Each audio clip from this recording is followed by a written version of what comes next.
So let's put it all together and cover the viral video formula. Keep in mind that there's no way to 100% ensure that every video goes viral. But if you do the things in this order, it gives your video the best chance to do so. And if you consistently make videos with this formula, you'll have a video that hits it big in no time. This 9-step formula is something that I use every single time I create a video. Try it out. It's proven and it will work for you. So step 1 is the video idea. It all starts with an idea, more so an idea that has the potential to go viral. This topic should be specific enough to give YouTube an idea of who to initially show it to, but also broad enough that it doesn't die in a specific niche and kind of cap out at a specific point. There are many ways to come up with video ideas. One is you can go to Google Trends and then filter YouTube search and a recent time frame like the last 7 days, for example, and then search around for topics that fit your channel's niche. And try to find one that has gotten a lot of interest as of late, because obviously that indicates that there's a massive opportunity and a lot of current interest on it, and take advantage of that. Another easy way to find good ideas that have the potential to go viral is to simply check out the YouTube trending page and see if any videos there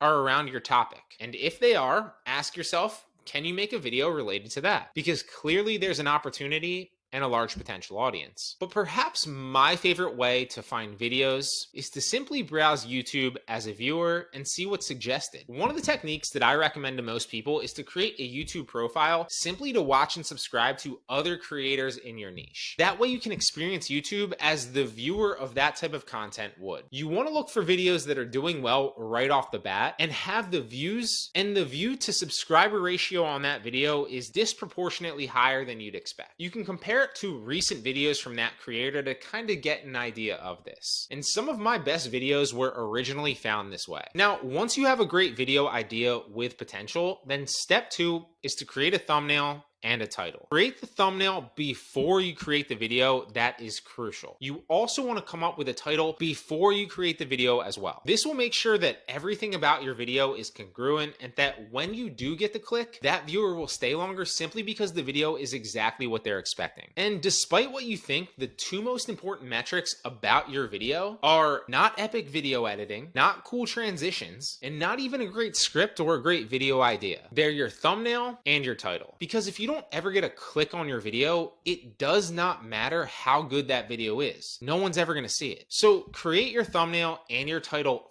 first. Ideally, create several of them and then pick the best one. For some reason, almost nobody does this, and creators will spend hours scripting, recording, and editing a video, but then spend 10 minutes throwing a thumbnail and a title on it just because they're excited to get the video out. It honestly should be closer to the opposite. Spend more time on your thumbnail and your title, and your videos will thank you. Step 3 is to script the video. Different people have different approaches to this. Some people prefer to script the entire video word for word, like me, and then read off a teleprompter, which is exactly what I'm doing right now. I've already scripted this video ahead of time and wrote everything out. And some people prefer to simply have a list of bullet points that they know they want to cover. Whatever you decide to do, the key here is to cut out as much idle time and unimportant parts as possible. Avoid rambling, going off topic, and talking about anything other than the video topic within the video. The whole goal of a successful video is to tell the story or convey whatever important information you're trying to convey in as short a time period as possible. The reason being, watch time matters, but so does audience retention. So you can get the most watch time by retaining the audience the longest. And you can do that by getting to the point as fast as possible and helping them right away. That will show YouTube that your video is valuable, which will be a snowball effect, and they'll suggest it to more people who will then increase your watch time overall. Step 4 is to record the video.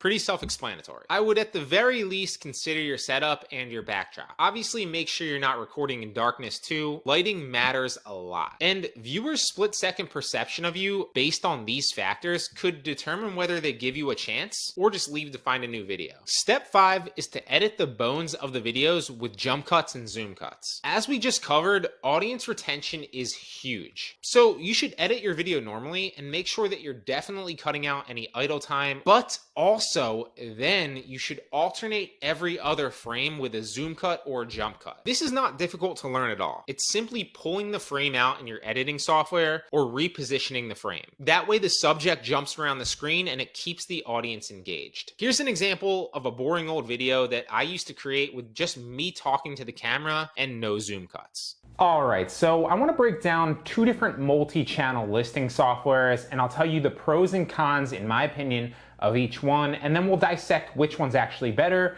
for you, the user. Now, before we actually get into both Vendoo and List Perfectly and decide which is the better multi-channel listing software, some of you might not even know what a multi-channel listing software is or why it's beneficial for you, right? And here's an example of a new video I recorded with zoom cuts and jump cuts. Today, we're gonna cover how to jumpstart your Facebook Marketplace sales. We've all had slow sales at some point on Facebook, whether it's personal Facebook Marketplace or shops.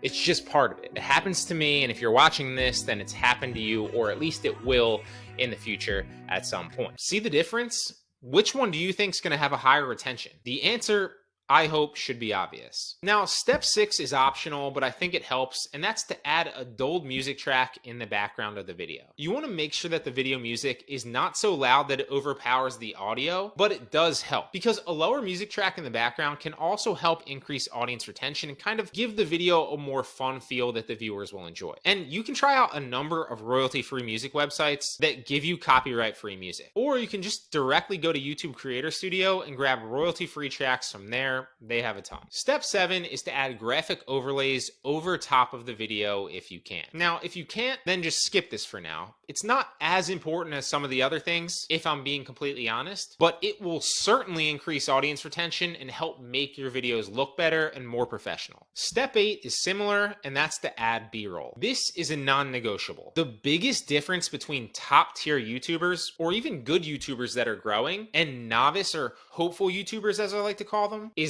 B-roll. For those of you that don't know what it is, it's simply overlaid clips that you put on top of your video. These can be pictures, videos that you download from royalty-free websites, or videos that you shoot yourself. For example, if you're talking about the specs of a camera, it's not enough to simply talk about the camera specs. It's much better to actually take some initial video of the camera and then show that as you're talking about it as B-roll. This will obviously increase your audience retention, which, as you can see, is a key theme to creating a viral video. And if you're strapped for ideas on how to find B-roll, two of my favorite sites are Pexels and Unsplash. Both of these websites have thousands of copyright-free images that you can download and thousands of copyright videos as well that you can use in your videos. Finally, step 9 is to add some kind of end screen or some kind of call to action for the viewer to watch another one of your videos at the end of the video. This ties back into viewer binge sessions. If a viewer has watched all the way to the end of your video, that's great, congratulations. But it's even better if they then go on to watch more and more and more videos from your channel. YouTube loves this. And the type of person that's made it to the end of your video not only is more likely to click on another video that you suggest simply because they like you, but also now they're in the market for another video as well, since they just finished yours. So instead of leaving the choice up to them, why not suggest another one of your videos? And that is the 9-step formula to a viral YouTube video.